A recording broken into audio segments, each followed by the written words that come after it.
Pancasila adalah dasar negara kita yang menjadi pondasi kehidupan berbangsa dan bernegara. Nilai-nilai dari setiap sila Pancasila hadir dalam setiap tindakan kita. Namun, bagaimana kita sebagai mahasiswa mengimplementasikannya dalam kehidupan sehari-hari?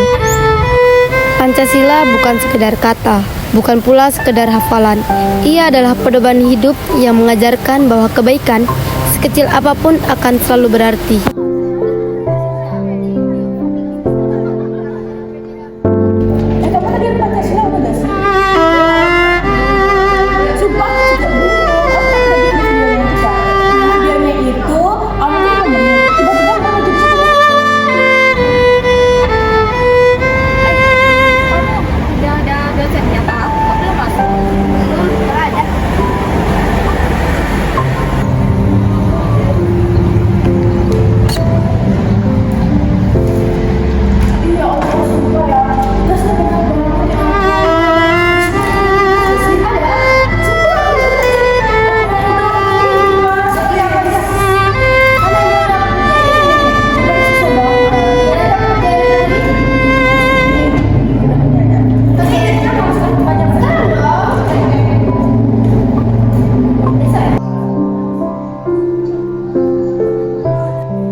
Kan tugasnya kebersihan, kenapa kamu harus repot-repot?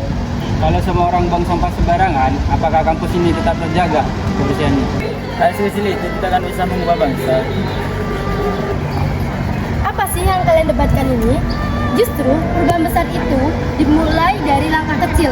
Hal itu merupakan inti dari implementasi nilai Pancasila.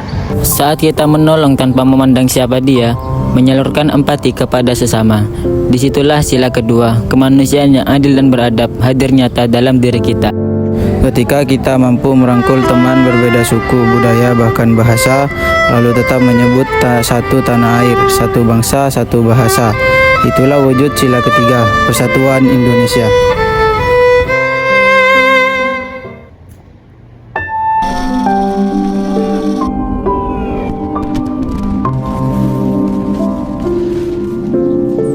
Bangsa Indonesia mengalami sejarah yang panjang dalam melawan penjajah. Kita pernah mengalami penderitaan ketika dijajah oleh Belanda. Sejarah juga mencatat kekalahan Belanda oleh Jepang dalam perang Asia Timur tahun 1900 kemudian. Tidak hanya untuk menggambarkan bagaimana kondisi penderitaan bangsa kita saat itu. Penderitaan akibat kebijakan tentara Jepang terhadap bangsa Indonesia yaitu sebagai berikut. Pelaksanaan kerja paksa. Hal ini menyebabkan banyak laki-laki di Indonesia dikirim hingga ke Myanmar untuk melakukan pekerjaan pembangunan dan pekerjaan berat lainnya dalam kondisi yang buruk. Itu berlangsung. Pengambilan paksa. Saat itu tentara Jepang mengambil makanan, pakaian, dan berbagai keperluan hidup secara paksa dari masyarakat Indonesia. Perbudakan paksa. Perempuan-perempuan Indonesia banyak dipekerjakan secara paksa oleh tentara Jepang. Selain itu, banyak menahan dan memperlakukan warga sipil di kamp-kamp tahanan dalam kondisi sangat buruk. Jepang mulai menguasai wilayah Indonesia setelah Belanda menyerah di Kalijati, Subang, Jawa Barat pada tanggal 8 Maret 1942. Kedatangan Jepang semula disangka baik oleh Indonesia. Banyak semboyan dikumandangkan oleh Jepang seperti Jepang Pemimpin Asia, Jepang Pemimpin Asia, dan Jepang Cahaya Asia. Kenyataan sejarah menunjukkan bahwa Jepang tidak berbeda dengan Belanda, yaitu meneruskan penjajahan atas bangsa Indonesia. Kemenangan Jepang di Asia tidak bertahan lama. Pihak sekutu, Inggris, Amerika Serikat, Belanda melakukan serangan balasan. Satu persatu daerah yang dikuasai oleh Jepang kembali ke tangan sekutu. Melihat hal tersebut, tersebut, pada peringatan pembangunan Jawa Baru tanggal janji Jepang membentuk BPU PKI dibuktikan pada tanggal 29 April 1945 bersamaan dengan hari ulang tahun Kaisar Hirohito. Secara resmi BPU PKI dibentuk oleh Jepang dengan anggota yang berjumlah 62 orang, yaitu terdiri atas tokoh-tokoh bangsa Indonesia dan 7 orang anggota perwakilan dari Jepang. BPU PKI diketuai oleh Dr. Rajiman Widyodiningrat, sementara itu wakilnya adalah Raden Panji Suroso dan Ichibangase Yoshio. Ketua dan Wakil Ketua BPU PKI dilantik pada tanggal 28 Mei 1945. BPU PKI mengadakan sidang sebanyak 2 kali sidang resmi dan 1 kali sidang tidak resmi. Sidang resmi pertama Kesatuan dan Tenaga Indonesia. Hal ini menimbulkan kesengsaraan dan penderitaan bagi rakyat. Namun penderitaan tersebut tidak menyurutkan semangat perjuangan kita untuk meraih kemerdekaan. Berbagai upaya dilakukan bangsa Indonesia dengan menyusun barisan dan bersatu padu mewujudkan kemerdekaan yang dicita-citakan.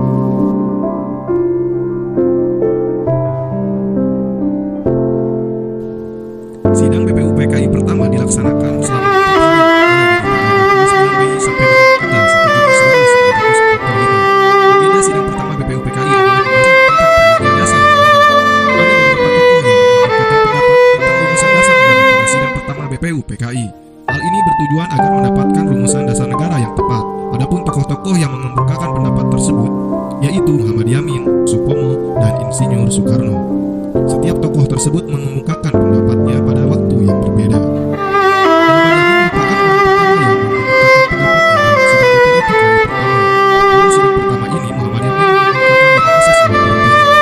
Kelima asas tersebut adalah peri kebangsaan, peri kemanusiaan, peri ketuhanan, peri kerakyatan, peri kesejahteraan rakyat. Setelah selesai berpidato, Muhammad Yamin juga menyampaikan tentang konsep dan dasar negara Indonesia merdeka secara tertulis kepada ketua sidang. Konsep tersebut adalah sebagai berikut: 1. Ketuhanan yang Maha Esa. 2. Persatuan kebangsaan Indonesia. 3. Rasa kemanusiaan yang adil dan beradab dalam permusyawaratan perwakilan. 5. Keadilan sosial bagi seluruh rakyat Indonesia. Selanjutnya, pada tanggal 31 Mei 1945, Supomo mengemukakan 5 usulan dasar negara Republik Indonesia. 5 usulan tersebut yaitu: 1. Persatuan, 2. Kekeluargaan, 3. Keseimbangan lahir dan batin, 4. Musyawarah, 5. Keadilan sosial. Pada tanggal 1 Juni 1945, Insinyur Soekarno juga menyampaikan pendapatnya tentang dasar negara Indonesia. Dalam pidatonya tersebut, Insinyur Soekarno menjelaskan tentang dasar filsafat negara.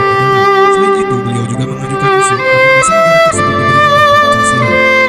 Usulan yang diajukan Insinyur Soekarno diterima oleh peserta sidang BPU PKI. Oleh karena itu, setiap tanggal 1 Juni diperingati sebagai hari lahirnya Pancasila.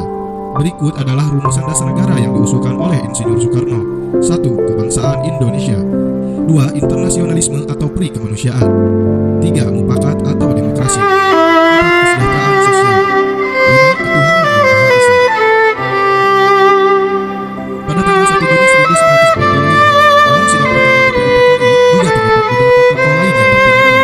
Setelah itu, BPU PKI mengalami masa reses persidangan, periode jeda atau Pancasila.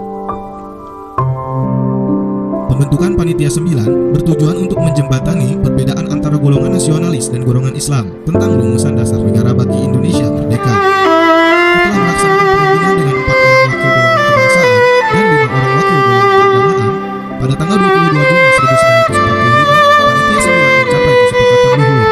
Selain itu, Panitia 9 juga menyusun naskah yang akan digunakan sebagai teks proklamasi. Namun, naskah tersebut menjadi rancangan pembukaan hukum dasar Undang-Undang Dasar Negara yang dikenal dengan nama Piagam Jakarta atau Piagam Center. Istilah Piagam Jakarta tersebut dikemukakan oleh Muhammad Yamin. Insinyur Soekarno menyebutnya Omnibus, sedangkan Sukiman Wirjoatmojo menyebutnya Gentleman's Decree. Sidang BPU PKI kedua. Sidang BPU PKI kedua berlangsung tanggal 10 Juli sampai 17 Juli 1945. Agenda sidang, salah satunya adalah Panitia Perancang Undang-Undang Dasar yang diketuai oleh Insinyur Soekarno. Panitia Perancang Undang-Undang Dasar mengadakan sidang pada tanggal 13 Juli 1945. Perumusan dasar negara Indonesia berakhir dalam sidang BPU PKI yang kedua. Selesai melaksanakan tugasnya, BPU PKI dibubarkan pada tanggal 7 Agustus 1945. Sebagai gantinya dibentuklah Panitia Persiapan Kemerdekaan Indonesia (PPKI). Di era digital, di tengah derasnya arus informasi, mudah sekali kita terpecah oleh perbedaan. Namun, disitulah Pancasila hadir, mengingatkan bahwa kita satu bangsa, satu tanah air, satu bahasa.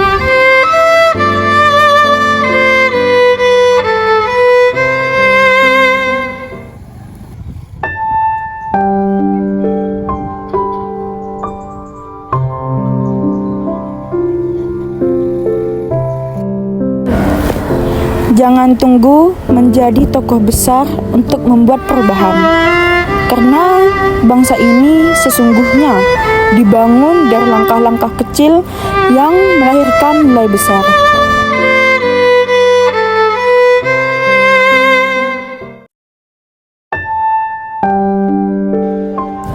Seiring berjalannya waktu, dunia terus berubah. Teknologi semakin maju, jarak seakan hilang, dan informasi melaju begitu cepat.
Tetapi di tengah derasnya perubahan itu ada nilai yang tetap kokoh, menjadi pijakan agar kita tidak goyah, menjadi cahaya ketika kita hampir tersesat.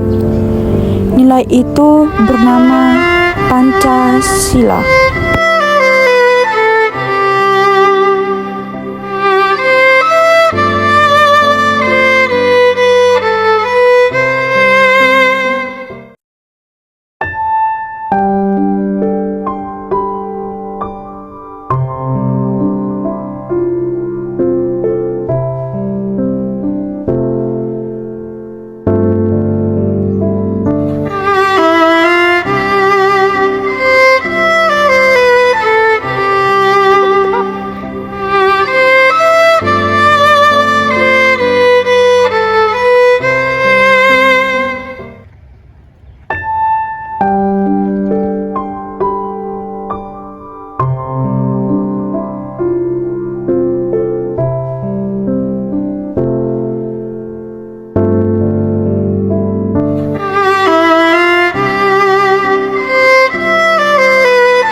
Kita bukan sekedar penerus. Kita adalah pembawa perubahan. Pancasila bukan hanya dijaga, Tapi dihidupkan lewat tindakan nyata. Tiga. Hidup mahasiswa, hidup Pancasila.